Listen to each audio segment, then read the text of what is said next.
रायबरेली जनपद की जिलाधिकारी माला श्रीवास्तव जी के पास। हम कुछ बात करेंगे कुछ खास। आईएएस की पढ़ाई हो, पीसीएस की पढ़ाई हो, डॉक्टर हो, इंजीनियर बनना हो, मुश्किल बहुत, मेहनत और लगन और निष्ठा की आवश्यकता है क्षेत्र में जाने के लिए। साथ साथ आपको जो काम करने का जो प्रेरणा मिलती है, जो ध्येय मिलता है, ये बड़ी आवश्यक बात है। और हर माँ बाप का ये सपना होता है कि हमारा बेटा आईएएस बने, पीसीएस की तैयारी करे या डॉक्टर इंजीनियर कुछ भी। ये सवाल हमारा रायबरेली जनपद की डीएम माला श्रीवास्तव जी के आते हैं बहुत सारे फेरबदल हुए हैं। आप देख सकते हैं कि दरवाजा फरियादियों के लिए आपके आते ही खोल दिया गया है। हम इस पर भी चर्चा करेंगे और बहुत सारी बातें हैं, उस पर भी रोशनी डालेंगे। मैडम, आप जब आई तो बड़ी खुशी की बात है, स्वागत है आपका खबरों की दुनिया की न्यूज चैनल में। आप जब आई तो आपने ये दरवाजा खोला फरियादियों के लिए, बड़ी बात। आप बहराइच रही, औरैया रही, हैदराबाद की मूल आप रहने वाली हैं, 2009 बैच की आप ऑफिसर हैं, आईएएस हैं। हम आपसे बात करेंगे कि बहराइच में एक बार सीएम योगी जी आए थे और आप साड़ी में दौड़ गई थी, बहुत एनर्जेटिक और बड़ा वो वीडियो चला। तो आप न्याय के प्रति बड़ी सजग हैं। हमारे कुछ सवाल हैं, खासकर रायबरेली की जो स्थिति है उस पर आपके आते हैं, क्या रोशनी है, क्या निगाहें? रायबरेली में जैसे हमने ज्वाइन किया है हाल ही में, तो सबसे पहले तो हम लोग ने यही प्राथमिकता तय की है कि शासन के मंशा के अनुरूप जो भी योजनाएं चल रही है, विकास की हो, अवस्थापना की हो, इन सब का लाभ यहाँ के आम जनमानस को मिलना चाहिए। और इसके साथ ही जो शिकायत लेकर या जो मांग लेकर, जो परेशानियां लेकर जनता आए दिन कार्यालयों में आती है, तो उनकी सुनवाई और निस्तारण की व्यवस्था को भी हमने थोड़ा सा और स्ट्रीमलाइन करने की कोशिश की है। अब जो प्रार्थी यहाँ आ रहे हैं कार्यालय में, उनको हम लोग एक रसीद भी दे रहे हैं जो बहुत आसानी से उनके मोबाइल नंबर के साथ ही टैग्ड है। और उसके अलावा इस वजह से क्या है कि अगर उन्होंने पूर्व में कोई प्रार्थना पत्र दिया होगा तो उसकी भी वस्तु स्थिति उनके सामने तुरंत आ जाती है और हमारे सामने भी आ जाती है। तो इससे हमें मदद मिलती है, तथ्यात्मक स्पष्टता आ जाती है और हम बातचीत भी करके उसकी बात सुन करके फिर निर्णय लेने में, त्वरित निर्णय लेने में हम लोगों को आसानी होती है। तो ये प्रक्रिया अपना रहे हैं ताकि जनता की समस्याओं का निस्तारण प्राथमिकता पर गुणवत्ता के साथ हो। जी मैडम, कुछ और बात करेंगे। बचपन से सपना था आपका आईएएस बनने का, लेकिन आप इंजीनियरिंग का भी कोर्स आपने किया, आप ड्यूटी होल्डर भी हैं। तो आईएएस फिर आपने जब पास आउट किया, उससे पहले आप इंजीनियरिंग की डिग्री ले लिया था? हाँ, मैंने बी ऑनर्स कंप्यूटर साइंस में किया और उसके बाद सॉफ्टवेयर इंजीनियर के तौर पे मैंने काम भी कई वर्षों तक किया, साथ में पढ़ाई भी कर रहे थे। तो मेरा हमेशा से ये मैंने अपने फादर को भी देखा था, तो मदर का भी बहुत सपोर्ट था। तो इस वजह से हमेशा से ये था कि मुझे इस ऐसी रोल में जाना है जिसमें हम आम जन की मदद कर सकें, उनकी परेशानी में उनके साथ खड़े होकर उनके लिए कुछ कर सकें। हाँ, वो मेरे फादर भी फॉरेस्ट सर्विस में रहे हैं और मदर हाई कोर्ट में प्रैक्टिस करती रही है काउंसलर के रूप में। मैम, आप कहाँ जा रही हैं? कुछ अमिट छाप छोड़ी आपने, विद्यादान का एक आपने किया जिसको देश विदेशों में फेमस हुआ, जाके आपने वो किया काम, क्या था उसका असर? जैसे जनपद बहराइच में और कानपुर नगर में भी हम लोग शुरुआती दौर में थे, तो वहाँ पर ये प्रयास किया गया था कि स्कूलों को आम जनता के साथ, अभिभावकों के साथ किस प्रकार जोड़ा जाए, क्योंकि कोई भी संस्थान हो, कोई भी व्यवस्था हो, वो तब सबसे अच्छी चलती है जब उसमें स्टेक होल्डर्स जो है वो उसके संचालन की जिम्मेदारी खुद अपने हाथों में लें और एक ओनरशिप, एक सेंस ऑफ बिलोंगिंगनेस आ जाए। जैसे हम सब अपने घर को सबसे अच्छा रखते हैं, उसी तरह से अगर हर अभिभावक ये सोचे कि ये उसका अपना स्कूल है और उसके अपने बच्चे वहाँ पे किस प्रकार सबसे बेहतर शिक्षा पाएंगे, सबसे बेहतर पर्यावरण और परिवेश पाएंगे, तो इससे बेहतर मुझे नहीं लगता कि और कुछ हो सकता है। तो इसी के सोच के साथ हम लोगों ने हमारी पूर्व में जिलाधिकारी एक थे, जब हम एसडीएम होते थे तो मेश्राम सर थे, उन्होंने भी इसमें बहुत प्रेरणा दी और उनकी प्रेरणा से फिर हम लोगों ने कई जगहों पर इसको शुरू किया था, जहां हमने आम जन में जो रिटायर्ड शिक्षक हैं, कुछ अधिकारी हैं और कुछ इच्छुक अभिभावक होते हैं, वो पढ़े लिखे हैं, गृहिणियां हैं, पढ़ी लिखी हैं, घर में बैठी हैं, सप्ताह में 1 घंटा वो दे देती थी, एक स्कूल अपने नजदीकी चुन लेती थी जो उनको आसान पड़े और वहां जाकर जब वो पढ़ाते थे तो बच्चों को कई विषयों पर उनका एक तरह से ज्ञानवर्धन भी होता था, एक एक्सपोजर होता था।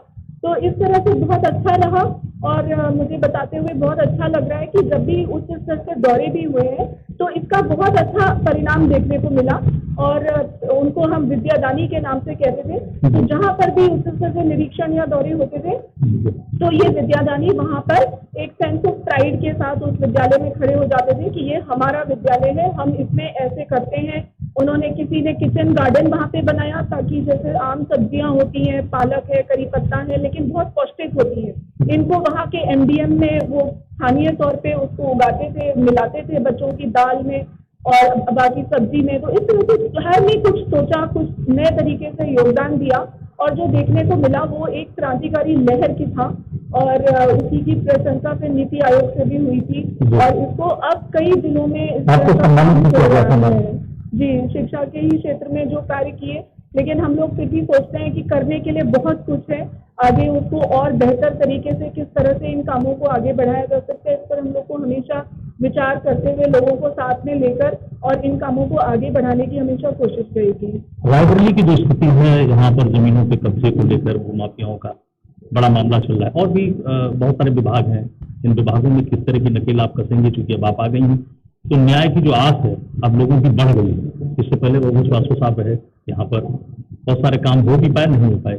जब आप आई तो लोगों की बहुत आस जग गई, चाहे वो जमीन से रिलेटेड मामला हो, बहुत सारी चीजें। कैसे आप जमीन के मामले हैं, अभी हम लोग समाधान दिवस में भी गए थे, वहां पर भी हम लोगों ने देखा काफी विवादित है, लेकिन इसमें दो तीन चीजें हैं। कुछ प्रकरण राजस्व न्यायालयों में लंबित होते हैं, तो हमने सभी अधिकारी जितने राजस्व न्यायालय के पीठासीन अधिकारी हैं सबसे ये अपेक्षा की है कि सब न्यायालय को नियमित रूप से संचालित करें, तिथियां लगाएं, फाइलों में सुनवाई हो। अगर हम किसी भी काम को प्राथमिकता देंगे तो उसको हम बेहतर ढंग से कर पाएंगे। तो ये हमने एक तो प्राथमिकता पर रखा है कि अब ये नहीं होना चाहिए कि प्रशासनिक व्यस्तता को बताते हुए हम लोग कोर्टों में कम बैठे, तो इसकी पूरी कोशिश होनी चाहिए। कई जगहों पर अधिवक्ताओं के साथ भी हम लोगों की बातचीत हुई है, उनका भी सहयोग लेकर के इन कामों को आगे बढ़ाया जाएगा। और दूसरा ये भी है कि कुछ प्रकरण चिन्हित करके जहाँ पे समझौते से होना है वहाँ पे थाना समाधान दिवस पे हम राजस्व और पुलिस की संयुक्त टीमों को भेजकर मौके पर इसकी कोशिश करते हैं। और तीसरा जो है वो कुछ प्रकरण दीवानी न्यायालय से निस्तारित होने होते हैं, उसमें राजस्व न्यायालयों का या राजस्व प्रशासनिक या पुलिस अधिकारियों का क्षेत्राधिकार नहीं होता है। उसमें हम लोगों को ये देखना है कि लॉ एंड ऑर्डर की स्थिति, शांति व्यवस्था की स्थिति बनी रहे और पक्षकार कोई भी लड़ाई झगड़ा विवाद तब तक ना उत्पन्न करें जब तक उत्पन्न ना करें और उसका निराकरण सक्षम दीवानी न्यायालय से करा लें। तो इस तरह से हम लोग चिन्हित करके जहाँ जहाँ से उसका निर्णय होना है उस पर प्रयास रहेगा कि समाधान हो जाए। जहाँ सुलह समझौता की कोशिश होगी कि वहाँ पे भी जहाँ हो सकता है उसकी गुंजाइश है उस पर भी काम हो। मैडम, बहराइच वाले मामले में ये जो सीएम योगी साहब आए थे तो क्या कोई पेपर वगैरह छूट गया था कि क्यों इतना आपको दोहराना पड़ा? नहीं, मुझे लगता है बस हमारा काम है, हमने अपना काम किया है। कोई भी माननीय मुख्यमंत्री जी का दौरा है, हम लोगों को सजगता से काम करना है, जिम्मेदारी है, बस उसी का निर्वहन किया है। आज के जो बच्चे हैं, आज के जो युवा हैं, छात्र छात्रा हैं, ये भी कोशिश करते हैं कि साथ में तैयारी की जाए, सिविल सर्विसेज में जाया जाए, बड़ी मेहनत का विषय है, क्या संदेश देंगी?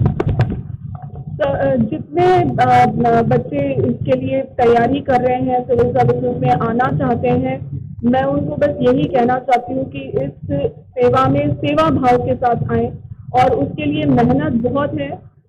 मेहनत करें, मेहनत से कोई भी कमी नहीं हो सकती है। कोई आसान रास्ता, किसी भी क्षेत्र में सफलता के लिए कोई आसान रास्ता नहीं है।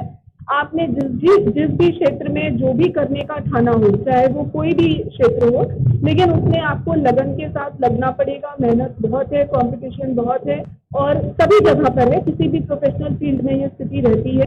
अपने मनोबल, अपने आत्मविश्वास को कभी नहीं खोना है।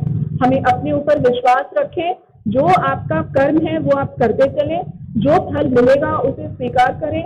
हम लोग सब आपके लिए बहुत सारी शुभकामनाएं रखते हैं, दे रहे हैं कि आपको जो चाहत है वो मिल जाए और आप उस क्षेत्र में बहुत अच्छा कर पाएं, आमजन का और इस देश का नाम और भी रोशन करें।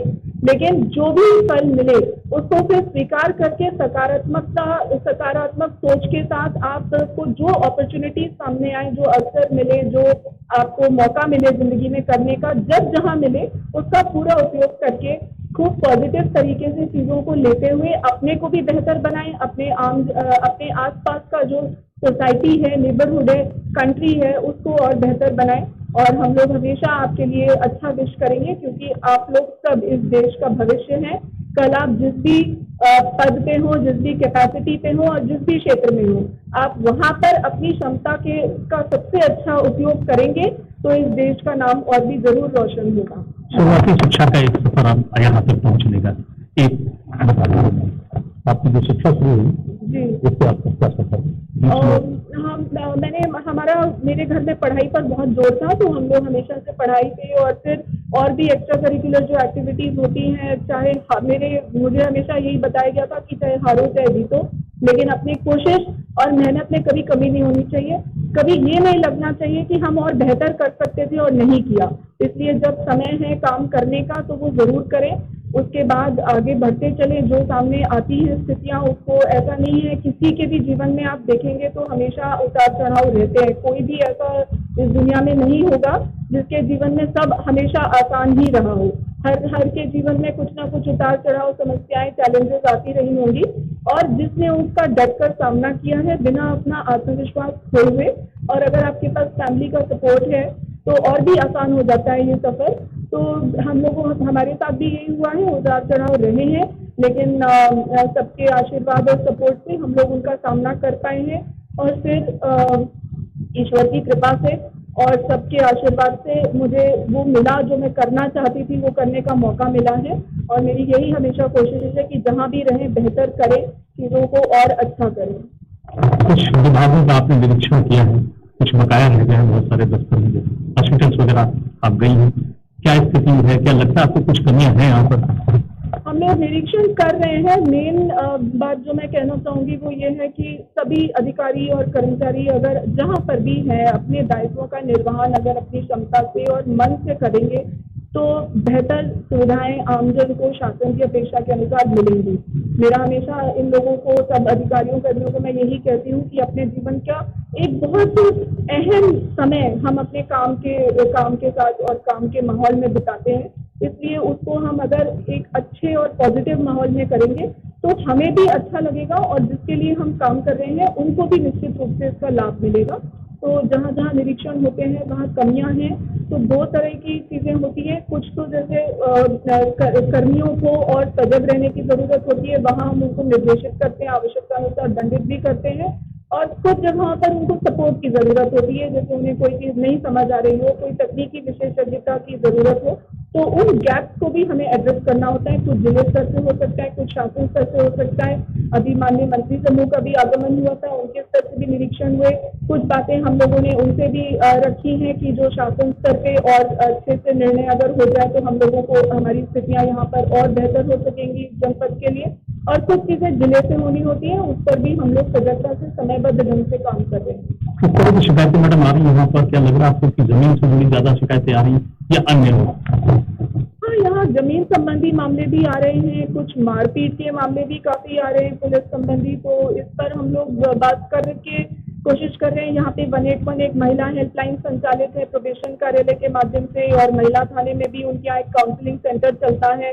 कई सारे प्रकरण इस तरह के आ रहे हैं जो हम वहाँ भेज रहे हैं कि पक्षकारों को बुलाकर विशेष रूप से महिलाओं पर, क्योंकि इस समय शासन ने भी मिशन शक्ति अभियान चलाया हुआ है और इनकी वास्तव में समस्याएं कई तरह की हैं। कुछ हिंसा का शिकार हो रही हैं घर पे या अपने परिवेश में, और कुछ के प्रॉपर्टी रिलेटेड मामले हैं, तो इसको हम लोग प्राथमिकता पर कोशिश कर रहे हैं कि इनका निस्तारण हो जाए। मेन यही अभी आ रही है ज्यादा। धन्यवाद मैम आपसे बात करने के लिए। आपकी रायबरेली की रायबरेली जनपद की जिलाधिकारी माला श्रीवास्तव साहब से बात हुई, बहुत सारी बातें हमने पूछी, बहुत सारी चर्चा की।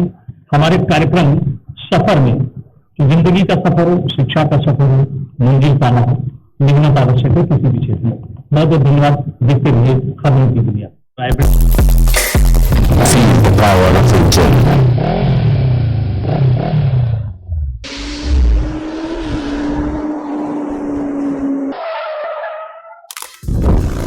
Macco lubricant, ready to drive.